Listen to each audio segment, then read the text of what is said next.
Welcome to day 3 of 30th Ramadan series where we will be showing you everyday unique items. আজকের item potato crispy fingers. তার জন্যই প্রথমে নিয়ে নিতে হবে আলুগুলোকে ভালো করে ম্যাশ করে দিয়ে দিচ্ছি পেঁয়াজ বেরেস্তা, মরিচ কুচি, ধনেপাতা, জিরা গুঁড়া, গরম মশলার গুঁড়া, লবণ, লাল মরিচের ফাঁকি এবং ব্রেড ক্রাম্বস দিয়ে দিচ্ছি একটি ডিম গ্রেট করে দেওয়ার পর এগুলোকে ভালো করে মিশিয়ে মাখিয়ে নিতে হবে।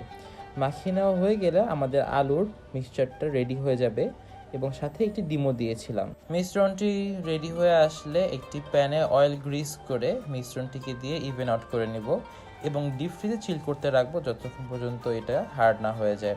হার্ড হয়ে আসলে এটার উপরে কর্নস্টার্চ মাখিয়ে এটাকে ফিঙ্গার শেপ দিয়ে কেটে নিব।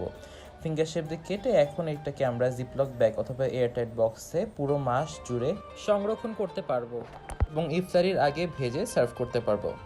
নাও here is the main twist. এটাকে আমরা কোট করব আমাদের পছন্দের চিপসের সাথে। পছন্দের চিপসে গুঁড়ো করে নিয়ে এটাকে অন্য একটা সাইডে রেখে আমরা আটার স্লারিতে আমাদের ফিঙ্গার্সগুলোকে ডিপ করে এবং চিপসে কোট করে নিব। ভালোভাবে কোট করা হয়ে গেলে এখন এগুলোকে ভাজার পালা।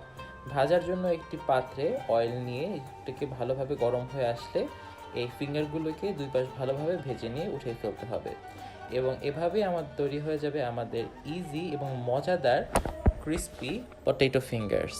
এই ইউনিক রেসিপিটি ট্রাই করে দেখতে পারেন, নিশ্চয়ই আপনাদের বাসার সকলেই খুব পছন্দ করবেন। নতুন রেসিপির জন্য আমাদের ফলো করবেন। ভালো থাকবেন, আল্লাহ হাফেজ।